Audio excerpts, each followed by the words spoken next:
Good morning, viewers. This is the Colonel speaking to you live from the Grange for British Imperial YouTube Broadcasting.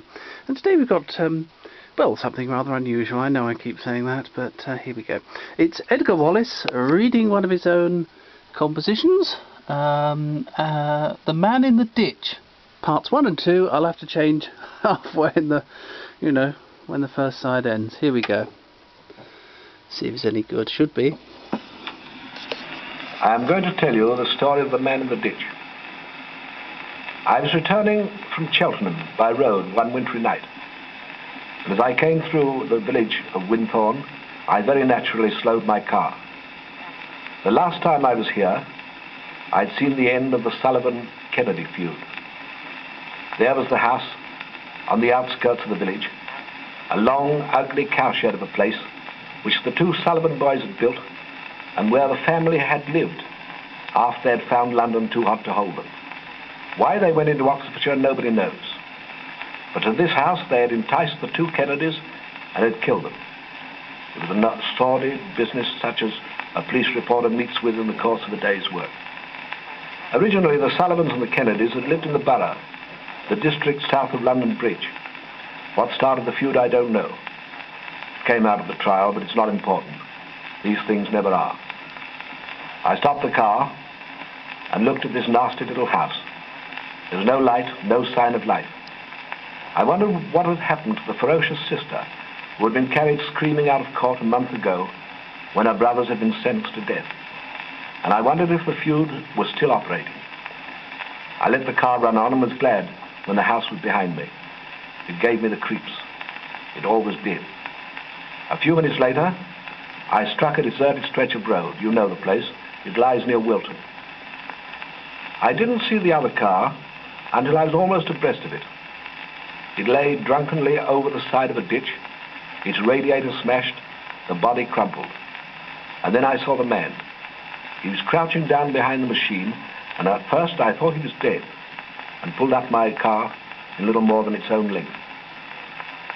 I carry an electric torch in my pocket, and with this I located the wreck. As I focused the lamp, I was startled to see a face come up from behind the hood. It was the white, peaky face of a man. He was unshaven, and when he opened his mouth and I saw his ugly teeth and heard his hoarse voice, I began to regret that I'd ever read the story of the Good Samaritan. He glared at me for a moment and spoke. "You're asking for trouble, ain't you?" He had hardly said the words before I heard the sound of an explosion, and a bullet came nearer to my face whenever I want a bullet to come again. "Put your light out," he said. He spoke like a Cockney, and his voice was urgent. I put the light out. "Come into the ditch, and she won't get you." "Who?" I asked. "The Sullivan girl. She's behind that gate on the other side of the road," he said. I followed him into the ditch, the water up to my knees. It was not pleasant. And when somebody fired another shot in our direction, it was less pleasant. "There's a stone hut or something," he said, wading along. "It's in that field. Oh, them Sullivans, they're hot." So the feud was still raging. And this, I presumed, was a member of the Kennedy faction. Right, viewers, on to part 2. And when he says hood, he in fact means bonnet. Yes, I think he's trying to be American. Although, of course, someone could ask him, "Is that a torch in your pocket, or are you pleased to see me?" Then we reached a gap in the hedge and scrambled through. I could see the hut now, a roofless little building with low walls. All the time we moved, he grumbled in a low, complaining voice. "It's a car I mind. Bought it a month ago from a fella for 23.10. This comes of trying to save car fares." I looked back. My own machine was still standing by the side of the road where I'd left it. "She didn't get you. You're lucky. She had a wire across the road and broken glass. I got both." "How do you know it was the Sullivan girl?" I asked. He chuckled at this. "Saw her, just as she loosed off at me. Seen her before, too. She came to me when I was in Gloucester doing a job and tried to scare me. I was mad to come this way through Winthorne. I forgot them Sullivans lived here. All the time he was speaking, he was peering over the broken wall into the darkness. "You're one of the Kennedy crowd, are you?" I asked.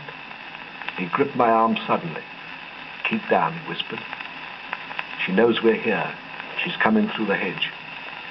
I crouched by the wall and heard nothing but the patter of the rain and the wind. Then a voice spoke, a woman's. "Come out, you dirty murderer." I saw a hand come up over the wall, and in it the outline of a Browning pistol. In a flash my companion had gripped the wrist. I heard a scream, and the pistol dropped onto my foot. "Come and help me hold her," he shouted, as he scrambled over the wall. I went out, but I didn't help him much. It was like grappling a tornado. But he held her tightly enough, and I put the light of my lamp upon her face. She might have been good-looking, probably was in normal times. Now she was like someone insane. She shrieked and screamed, but said nothing that was recognizable as human speech. "She's only got one gun," said my companion with great satisfaction. "These Sullivans are hot, gunning for me on the King's High Road." "What are you going to do with her?" I asked. "Leave her, mister. You go and start up your car." "I'll never start up mine again. 23.10, not worth a bob now. It comes of saving railway fares. Go on, I'll bring her." I went ahead, but not too far ahead. I didn't wish to be involved in another Sullivan-Kennedy tragedy. As I set the car going, he gave the girl a push toward the ditch and jumped onto the running board. For a while he stood there, peering back as the car gathered speed. "She's all right," he said, and dropped into the seat by my side. "Women are funny, holding me up." He began to laugh softly, as though he was enjoying a good joke. "Drop me at Oxford, Governor," he asked me. "What have you done to her?" I asked. "Nothing," was the surprising answer. "It's what I'm going to do that caused all the trouble. I'm seeing her brothers tomorrow morning." "Drop me at the jail." "Why?" I asked.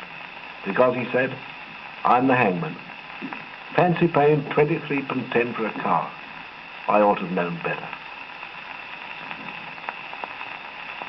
Well, that was very odd, wasn't it, viewers? I would never have seen that coming, funny enough. What is a tornado? Is he trying to pretend to be American? And what about all this shooting in Oxfordshire and Gloucestershire? I don't think that sort of thing happens, really. Might do in the Forest of Dean, but of course no one ever hears about that, do they? Thanks, viewers, and goodbye.